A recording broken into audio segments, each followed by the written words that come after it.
Capsicum ఎవరైనా చేయాలంటే ఆలోచిస్తారంటే అది తినాలంటే కూడా ఆలోచిస్తారు. మనం ఇలా ఉప్మాలో వేసుకుంటే చాలా బాగుంటుంది. పిల్లలు కూడా తెలియకుండా వాళ్ళ క్యాప్సికమ్ తెలుస్తారండి. కొంచెం పచ్చిమిర్చి ఫ్లేవర్ వచ్చింది కాబట్టి వాళ్ళు అప్లై చేయరు. దీన్ని ఎలా చేసినా నేర్చుకున్నానండి.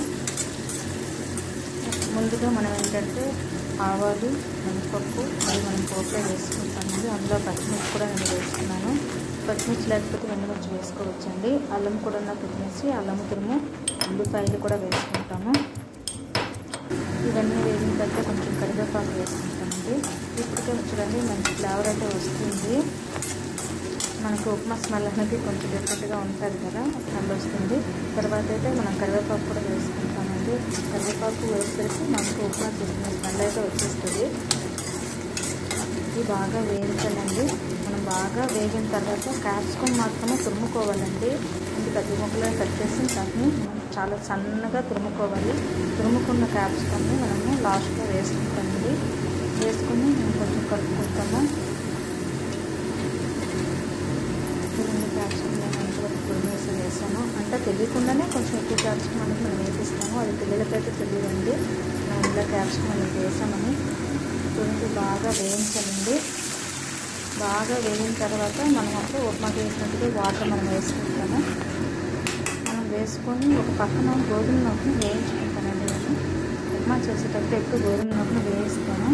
వేయించిన గోధుమ నూకని మనం యాక్చువల్లీ నేను మూత పెట్టాను ముందు మూత పెట్టేసి నీళ్ళు బాగా మరుగుతున్నంత వరకు మనం మూత పెడతామండి. మూత పెట్టిన తర్వాత కొంచెం ఎక్కువ వేస్తాము.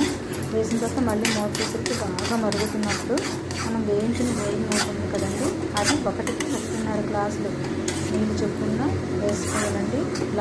గ్లాసున్నర వేసుకుంటే సరిపోతుంది. తర్వాత ముందు హైలో పెడతామండి. తర్వాత సిమ్లో పెట్టేస్తాం. సిమ్లో పెట్టి ఎక్కువసేపు ఉంచితే చాలా మెత్తగా అయిపోతే బాగోదండి. సో అయితే మనం ఎక్కువసేపు ఉంచకుండా మనం స్టవ్ని కట్టేయచ్చు. లాస్ట్లో కొంచెం మనము ఆయిల్ వేసుకుంటే విడివిడిగా వస్తుందండి. మనము అంతా సెట్ చేసిన తర్వాత మూత పెట్టేస్తే సరిపోతుంది. నేను ఎందుకు ఇలా చేశానంటే విడివిడిగా అన్నది తర్వాత తీసుకుంటూ వచ్చేస్తుంది. ఎక్కువ మెత్తగా అయితే విడివిడిగా రాదండి. చూడండి ఆయిల్ అని వేసాను. వేసేసి అంటే వేయలేదు, ఇంకా కొంచెం ఉంది కానీ కొంచెం ఆయిలే వేస్తానండి. అందులో ఉన్నా లేకుండా మళ్ళీ కలిపేసి స్టవ్ కట్టేయాలండి. ఎక్కువసేపు అయితే ఉడికించకూడదు. ఉడికిస్తే చాలా మెత్తగా అయిపోతుంది ఉప్మా. అందువల్ల మనము తొందరగా కట్టేస్తే బాగుంటుంది. మధ్యలో 2-3 సార్లు అయితే కలపాల్సి ఉంటుంది. కలిపితే బాగా వస్తుంది పొడిగా. మనకు తెలుస్తుందండి ఎక్కువ నీళ్ళు వేస్తే కనుక బాగోదు. ఇందులో నేను కొంచెం పసుపు కూడా వేసానండి.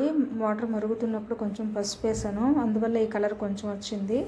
నేను చెప్పలేదు కానీ కొంచెం పసుపు అయితే వేసానండి. నీళ్ళు మరుగుతున్నప్పుడు పసుపు కూడా వేస్తే ఈ కలర్ వస్తుందండి. లేనప్పుడు మనం మామూలుగా చేసుకున్నా బాగానే ఉంటుంది. ట్రై చేయండి, చాలా టేస్టీగా ఉంటుంది.